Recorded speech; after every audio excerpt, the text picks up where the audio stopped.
On a eu un pic à quasiment plus d'une vingtaine de rendez-vous dans le mois. On a envie d'être spontané souvent parce qu'on est dans l'itération et ça qui fonctionne bien. Ouais, on a vraiment l'impression qu'on est une extension des équipes en réalité, hein, ça c'est cool. C'est l'équivalent de recruter un SDR mais qui se fatigue moins vite, on va dire. En fait, Airbnb, ça nous permet d'aller justement toucher des gens que peut-être on n'aurait pas contactés tout de suite ou on n'aurait pas appelé immédiatement. Salut Marc, j'espère que tu vas bien. Merci d'avoir accepté ce rendez-vous. On va voir ensemble, ça fait plusieurs mois qu'on collabore pour la prospection de ton logiciel OptiCV. Tu vas nous le présenter, on verra comment en fait on a fait pour atteindre 5 rendez-vous par semaine sur les meilleures semaines sur ton logiciel à destination des ESN. Et pour commencer, est-ce que tu pourrais te présenter et présenter OptiCV?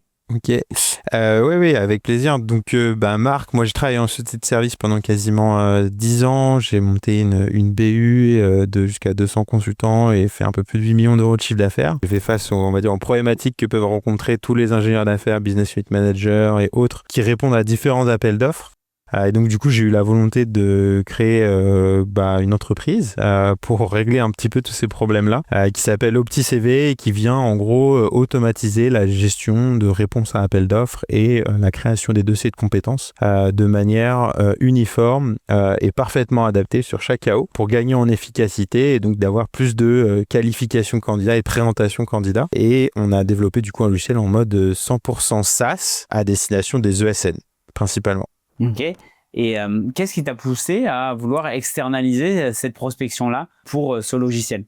Avec un background commercial, j'ai toujours fait du cold calling et donc j'identifiais les prospects moi-même, etc. Néanmoins, c'est long et fastidieux et les résultats sont aléatoires et j'avais envie d'avoir aussi quelque chose, une espèce de machine qui tourne de manière automatique avec, on va dire, un contact de prospects bien ciblé, bien targeté par rapport aux pains qu'on résout. Voilà, moi je cherchais une société qui permettait d'automatiser tout ça pour à la fois soit récolter des rendez-vous directement, soit des leads préqualifiés que je peux contacter aussi directement après par téléphone pour maximiser mon nombre de rendez-vous et donc du coup le nombre de potentiels closing. Ok. Et pourquoi Airbnb et pas une autre agence?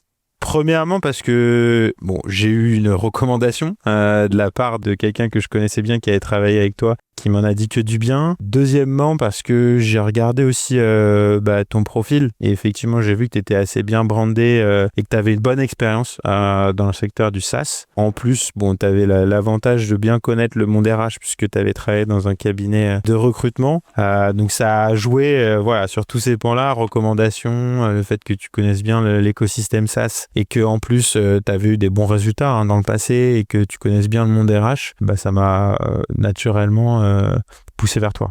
Ok, trop bien.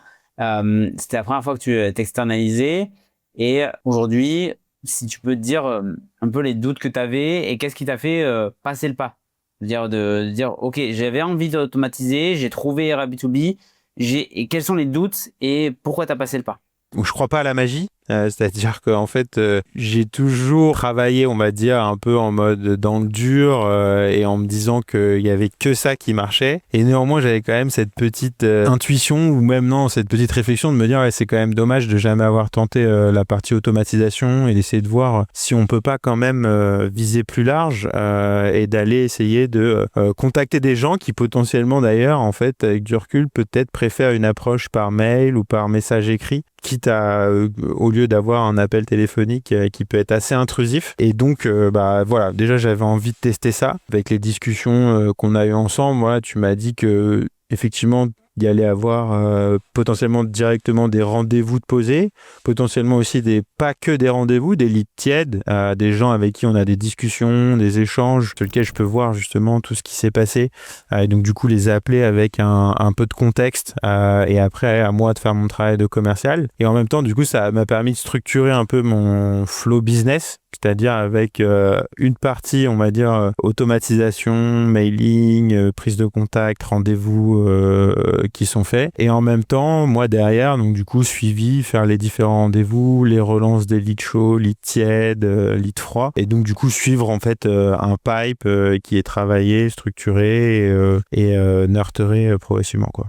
Ok, trop bien. Et en parlant de pipe, aujourd'hui, niveau chiffres, est-ce que tu as des chiffres que tu pourrais nous parler, des beaux clients que ça t'a permis de signer, etc. Aujourd'hui, moi là où je suis très content, c'est que en gros, il y a eu un temps effectivement de mise en place au niveau des instances. On a eu un pic à quasiment à plus d'une vingtaine de rendez-vous dans le mois sur octobre, novembre. On a signé 3 clients parmi ces gens-là, mais quasiment tous sont en test aujourd'hui. Donc en fait, c'est-à-dire que la solution est utilisée, elle est testée. Donc du coup, nous, ça nous permet aussi d'avoir de l'usage, d'avoir des retours clients et des clients qui sont en train d'être closés prochainement au fur et à mesure, mais donc, du coup ça permet d'avoir un pipe bien alimenté pour les mois à venir. Effectivement, on n'est pas forcément dans des cycles de vente super courts, c'est-à-dire un rendez-vous, un closing, mais ça permet d'avoir des rendez-vous, des gens qui l'utilisent et après de closer sur les semaines, mois qui viennent, donc ouais, ça c'est top. Ouais, c'est comme tu disais, c'est pas de la magie, quoi. C'est au fur et à mesure, ça se crée et le pipe se remplit. Exactement, ouais. Exactement, le pipe se remplit et voilà. Là, bon, peut-être que je m'avance un petit peu. Il y a un client qu'on a rencontré avec Era B2B en septembre. Bah, peut-être qu'ils vont être closés là vraisemblablement en décembre. Voilà, moi je suis là pour du long terme et en soi ça me va très bien. Et en fait, si on crée ce flux et cette boucle permanente, bah en fait les 10-20 clients onboardés sur septembre, octobre, novembre, jusqu'à même une quarantaine de clients, bah s'ils signent en janvier, février, c'est pas grave tant que la roue continue sur les mois qui suivent, quoi. Ouais, totalement. Comment tu décrirais un peu l'accompagnement au quotidien? Comment ça se passe aujourd'hui avec Ara B2B?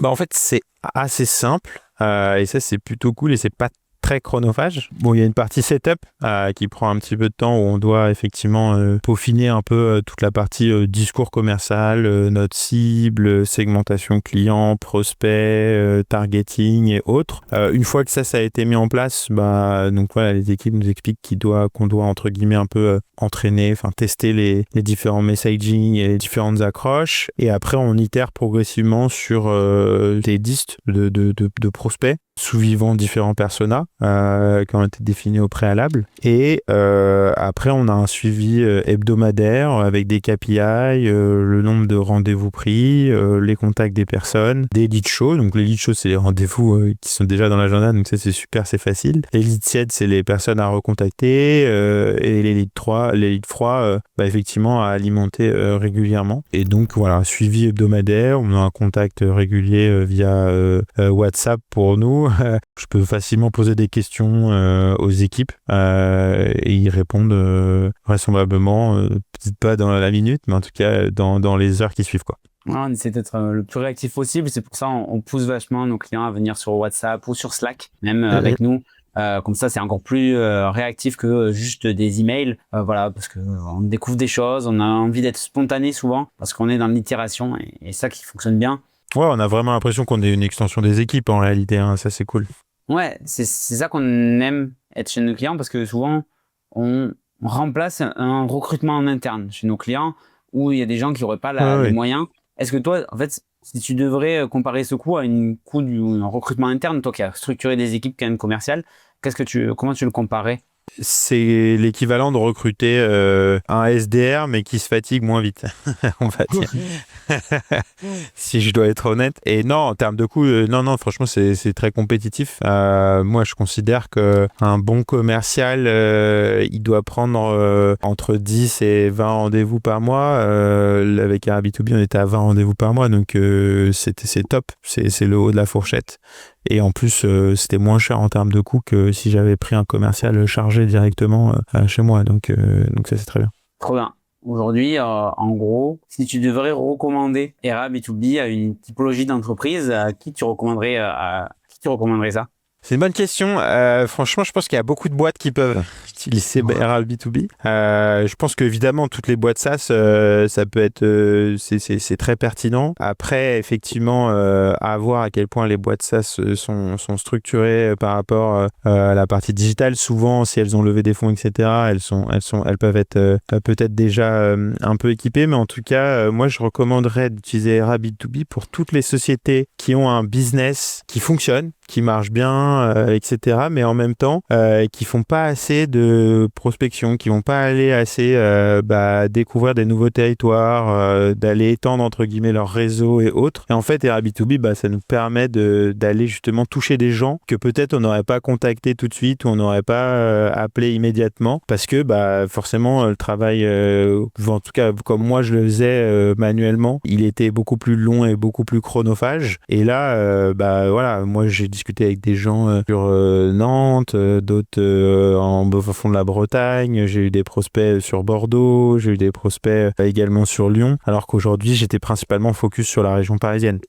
Et donc ouais, ça permet d'étendre un peu son champ de contact. Et d'ailleurs, voilà, moi je réfléchissais à des trucs, mais je me dis il y a plein de petites sociétés qui sont potentiellement des très bons artisans ou des très bons des gens qui proposent un très bon service et qui eux n'ont pas cette capacité potentiellement de prospection commerciale, et l'automatiser, si franchement c'est avec Airbnb, c'est super quoi. Merci beaucoup. Et en tout cas, si en face à face, là, tu aurais cette personne-là qui hésite de partir avec nous, qu'est-ce que tu lui dirais? Tu devrais t'adresser à lui qui hésite. Moi, je lui dirais, si tu es là aujourd'hui, c'est que tu as envie d'investir sur la partie commerciale. Et franchement, moi, aujourd'hui, je préfère tester de travailler avec une agence et une société qui est spécialisée là-dedans et qui le fait de manière professionnelle pour une multitude de clients et qui est capable de scaler rapidement, que d'embaucher quelqu'un que je ne connais pas forcément. Ou alors, si vous voulez externaliser la partie commerciale, c'est que peut-être, en tout cas la partie prospection outbound, c'est que finalement, vous y connaissez pas trop. Donc si vous y connaissez pas trop, comment est-ce que vous allez faire un bon recrutement? Franchement, c'est un peu au petit bonheur la chance. Et puis, je pars du principe que dans tous les cas, il faut tester pour s'en assurer. Tester, valider le bon market fit. Au mieux, vous avez des nouveaux clients d'ici quelques semaines. Au pire des cas, c'est l'équivalent d'une période d'essai pour un employé. Donc franchement, vous risquez pas grand-chose, quoi. C'est ça. Et au pire, mais il y aura toujours des apprentissages. Il y aura des gens qui seraient, il y aura des secteurs qu'on a invalidés, et il y aura des apprentissages. Dans le pire des cas, il y aura des apprentissages. Donc, ouais, voilà, c'est ça. Moi, je connais pas tous les marchés, hein, donc je sais pas à quel point la partie outbound peut fonctionner pour tous les marchés. Maintenant, j'aurais tendance à dire que finalement, peut-être que ça marche mieux sur des marchés un peu moins saturés que des marchés déjà saturés. Donc peut-être, ça se trouve, la partie SaaS, c'est peut-être plus difficile VS d'autres choses. Ouais. Je pense que déjà, on arrive à avoir des résultats dans ton marché. Alors pour nous, c'est un des marchés les plus saturés. Et on arrive à exploser tout dans des marchés de niche où il n'y a pas grand monde qui prospecte sur des produits un peu bizarres. On arrive à avoir des beaucoup plus gros résultats parce que c'est de la niche, tout simplement. Ça m'étonne pas. Non, franchement, c'est ouf. Ouais, et trop bien. Puis toutes les sociétés qui voient un peu leur chiffre d'affaires décroître ou même en difficulté ou autre, je pense que aller se plugger à un Airbnb, ça peut être un bon levier de croissance, quoi. Super. Merci beaucoup pour tous ces mots, Marc. Avec plaisir. Merci pour la collaboration. Merci pour ton implication. C'est important pour nous que nos clients soient impliqués, nous fassent des retours et traitent bien leur lead. Et toi, c'est le cas. Donc, merci pour ça et je te dis à très vite. À plus. Ciao, ciao. Salut.